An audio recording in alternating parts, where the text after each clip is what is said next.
Queremos saludar a nuestra próxima invitada porque hay un temazo que tiene relación con el plan regulador de nuestra zona, que se está construyendo, ¿cierto? Que está en cambio, en una etapa importante que incluso se vincula con lo que hemos vivido. Saludamos a la doctora Mabel Alarcón, docente de la Facultad de Arquitectura, Urbanismo y Geografía, además doctora en Urbanismo y Orden Territorial, amiga de nuestro canal, siempre disponible en todos nuestros programas. ¿Cómo estás, Mabel? Gusto de tenerte acá. Muy bien, Galo, muchas gracias, muy contenta.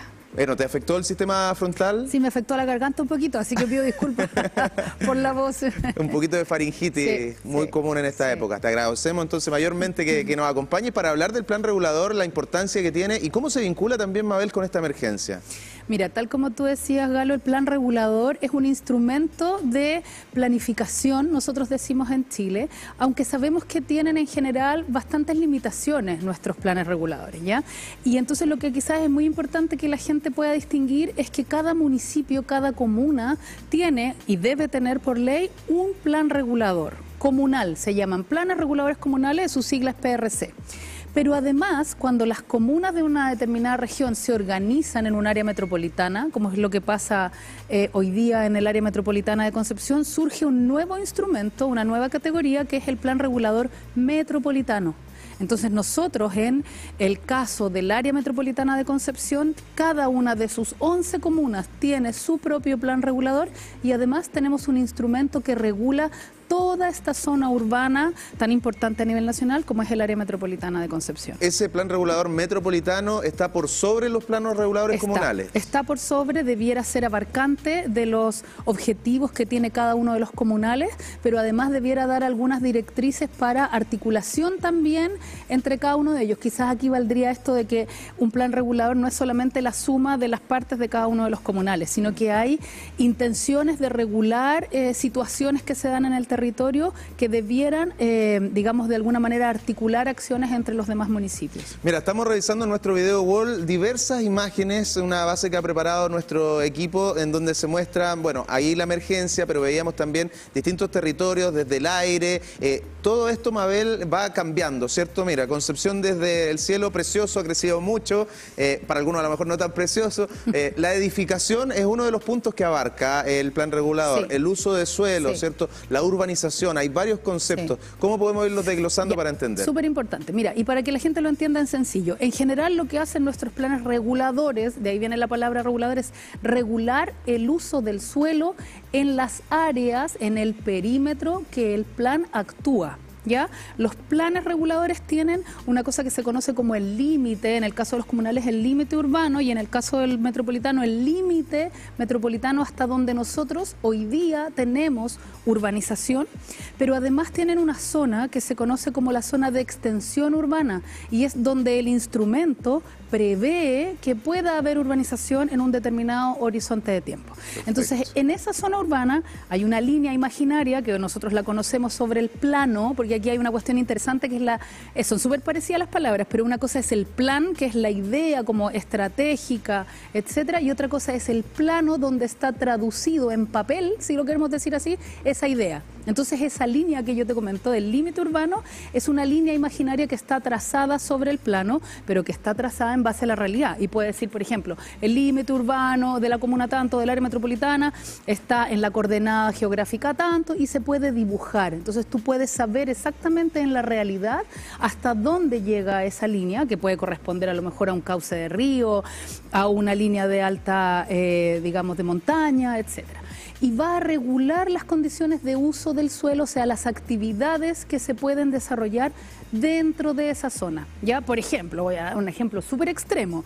Dentro del área metropolitana regulada por el plan regulador no pueden haber centrales nucleares, por ejemplo, en el caso de Concepción. Entonces nosotros sabemos que si llegara un inversor público-privado y quisiera construir una central nuclear, no lo puede hacer. ¿Por qué? Porque este plan, junto con tener un ideario, una visión, digamos, del uso del suelo, tiene además una ordenanza, tiene un cuerpo normativo que dice, no señores, usted aquí no puede hacer esto, o puede hacer esto, lo que llamamos usos permitidos o usos prohibidos, y te va a decir dentro de toda esta superficie, supongamos que es un círculo grande, en la parte de arriba usted puede construir vivienda, en la parte de abajo puede tener industrias, por acá van a pasar las vías estructurantes. Entonces tiene un cuerpo normativo en donde tú puedes ir leyendo de alguna manera todos los usos que van a estar puestos en el plano. Sigamos con los ejemplos y con ejemplos que a la gente le hagan sentido, como por ejemplo, valga la redundancia, lo que ha ocurrido con las nuevas poblaciones, nuevos sectores que se han construido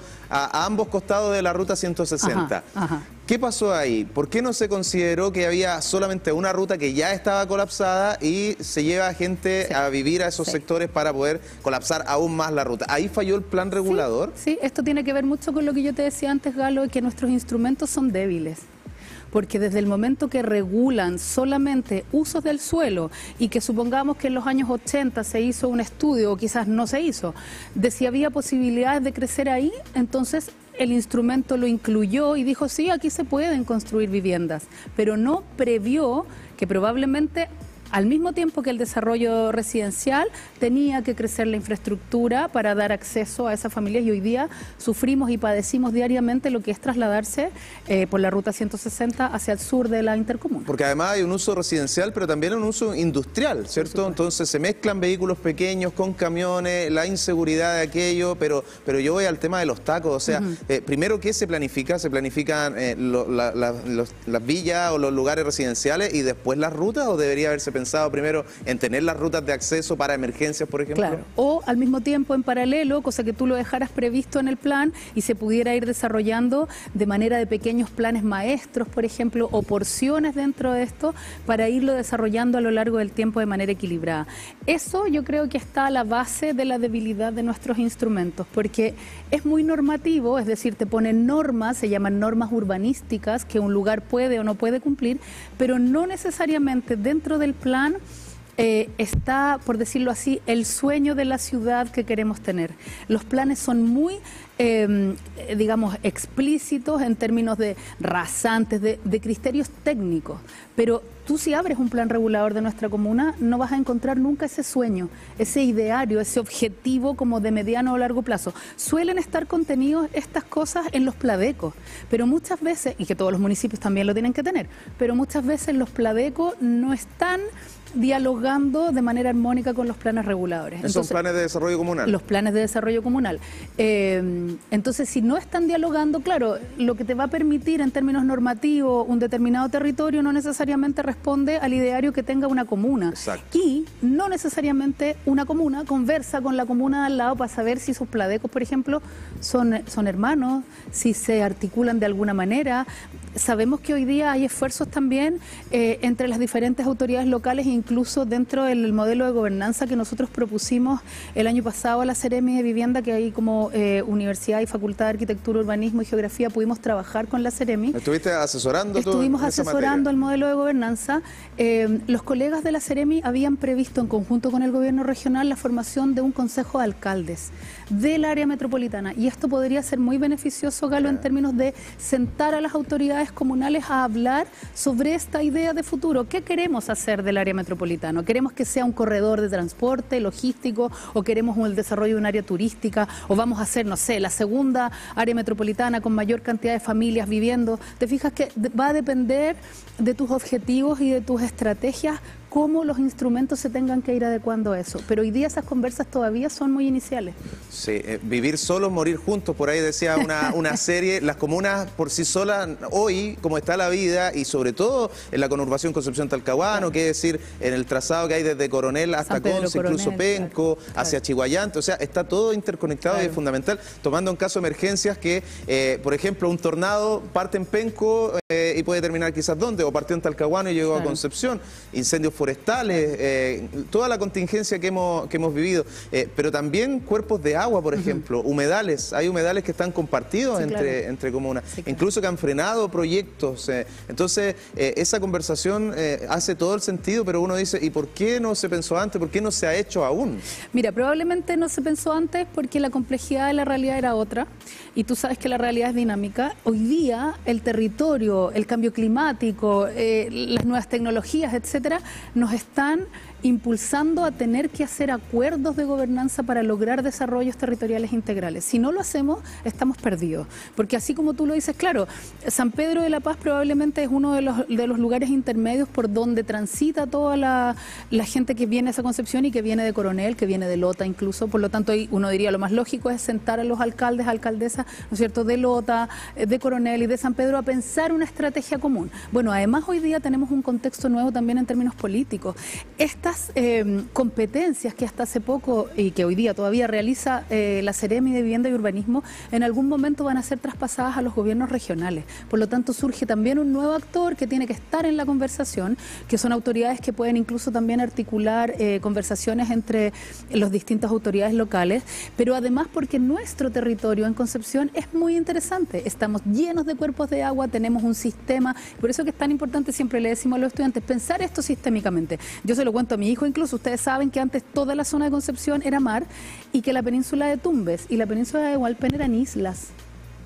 Estoy hablando, no sé, en el cuaternario, me disculparán ahí los había geólogos. unos mapas por ahí en ¿sí o no? Internet, entonces, sí, donde el río Biobío se juntaba con el Andalién. Estaba todo junto, era un mismo sistema. Y hoy día lo que estamos viviendo son los resabios de eso, pero claramente nos impone un desafío muy grande respecto a lo mejor lo que ocurre en Santiago o en otros lugares del país. Y tenemos que sentarnos a pensar en ese territorio en el que nos toca hoy día.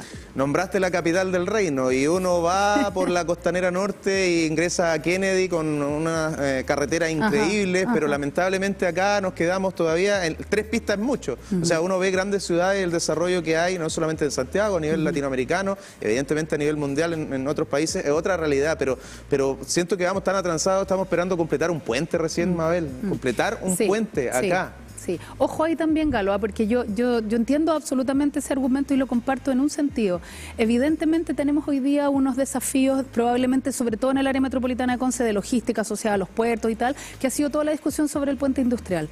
Pero también hemos cometido algunos errores en fraccionar nuestra ciudad a partir de las autopistas urbanas. Yo siempre lo cuento, ahí pongo el ejemplo, me dirán, sí, pero es que no somos, no sé, Países Bajos o Nueva York. Pero, por ejemplo, en la isla de Manhattan, que hicimos el cálculo, comparado con nuestra área, que sería más o menos desde el Arco de Medicina hasta la Puerta de los Leones en Talcahuano, porque tiene otro territorio también y es plana, tú puedes caminar por una calle y recorrer esos 11 kilómetros que hay, siempre por la misma calle, acompañado de ciudad. En Concepción, ¿qué hicimos? Llenamos de autopistas urbanas y tú tienes hoy día una ciudad súper fragmentada. Si tú quieres ir de las lomas de San Sebastián a Huertos Familiares, tienes que salir del barrio, encontrar una autopista, atravesar el río, bajar, pasar por un paso bajo nivel, cruzar otra autopista, la rotonda y recién puedes llegar al otro barrio. Te vas a demorar probablemente 15 minutos, pero la experiencia de estar por autopistas urbanas dentro de un tejido hace que seamos una ciudad tremendamente fragmentada, con dificultades enormes de encontrar espacios donde vincularnos. Entonces, cuando tú quieres ir a un lugar donde te vinculas con otro, como por ejemplo el Parque Ecuador, como es el único lugar, está saturado siempre. Exacto. ¿Y dónde termina encontrándose la gente? Siempre pongo ese ejemplo. En Conce la gente se encuentra en el mall o en los clubes privados donde muy poca gente puede acceder. Entonces tenemos un desafío también de integración urbana que probablemente en otro territorio no sería tan complejo y tenemos que asumirlo. Súper buena reflexión, Mabel. Hacernos cargo, por supuesto. Tenemos una gráfica, señor director. Vamos a compartirla con Mabel para que nos pueda entregar más detalles de este plan regulador.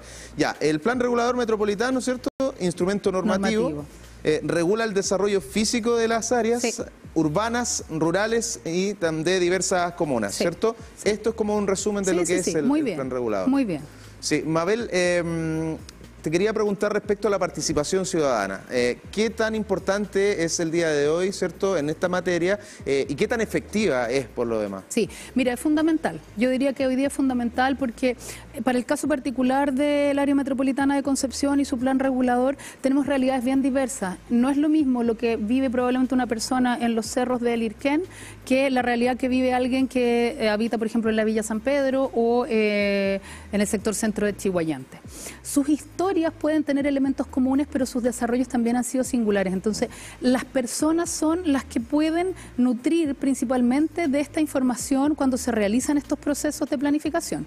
Y por otro lado, además, las personas son las que van a sufrir los efectos de la buena o mala planificación que hagamos. A propósito de una columna también que nos pidieron escribir hace unos días, yo planteaba esta idea de que la participación es fundamental porque los vecinos y vecinas son finalmente quienes construyen su propio barrio. Mira, Mira, estuvimos el fin de semana apoyando ahí a una persona de nuestra comunidad académica que vive en el Agüita de la Perdiz, y fue súper interesante cuando llegamos al barrio, iba a decir al barro, pero que se juntan un poco el barro con el barrio, porque en la Agüita de la Perdiz han desarrollado un comité de emergencia, los propios vecinos, y me parece que eso es un ejemplo súper interesante de mostrarlo. De vivir en comunidad. De vivir en comunidad, de crecer en comunidad, de tomar decisiones de manera conjunta y participativa, y ellos nos decían, nos recibió el presidente de la Junta de Vecinos, nos presentó ahí a las personas que están en el comité, entonces, bueno, porque además el barrio lo permite, porque estábamos en un lugar más alto, entonces nos hablábamos, oye, ¿qué necesitan? Tráiganse los polines.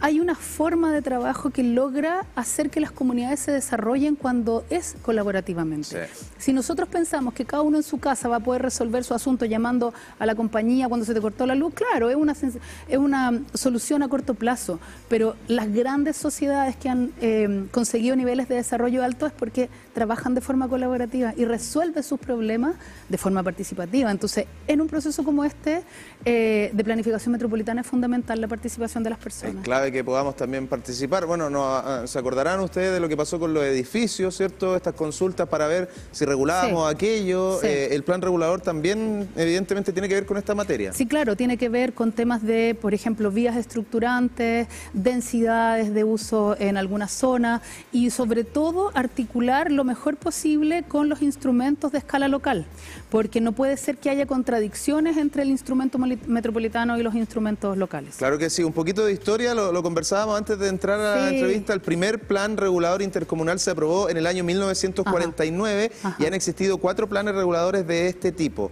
Del 49 ahora, evidentemente, ha tenido actualizaciones. Sí, claro. ¿Las necesarias o faltan muchas? Vamos en la 11ª actualización. Mira, yo no sé si las necesarias. Yo siempre tengo la sensación de que la realidad corre más rápido que los instrumentos. Entonces, nos pone un desafío muy grande a quienes trabajamos en los temas urbanos y de planificación, por cierto, al Estado, que a veces le cuesta mover, ¿no es cierto?, la maquinaria. O sea, disculpa, el instrumento lo adaptamos a la realidad. Claro, y el instrumento debería ser capaz de ser un instrumento estratégico que nos pueda proyectar qué ciudad vamos a tener en 10 o 15 años más. ¿Cómo va a ser esta Concepción de hoy día cercano a Concepción Metropolitano, cercano a 1 millón de habitantes? A lo mejor en 20 años más vamos a tener 1.500.000 habitantes. O sea, tenemos que trabajar con datos que nos permitan proyectar cómo va a ser esa ciudad, cuáles van a ser las necesidades que vamos a tener. Un poco a la chilena, sí, como arreglándonos en el camino, más reactivos que preventivos. Sí, siempre nos cuesta mucho eso. Y también yo lo he dicho otras veces, con todo el respeto al trabajo que hacen los ministerios, nuestros planes reguladores regulan, pero planifican bien poco, porque lo hemos transformado en un instrumento regulador, por decirlo así, para que nadie se pase de listo.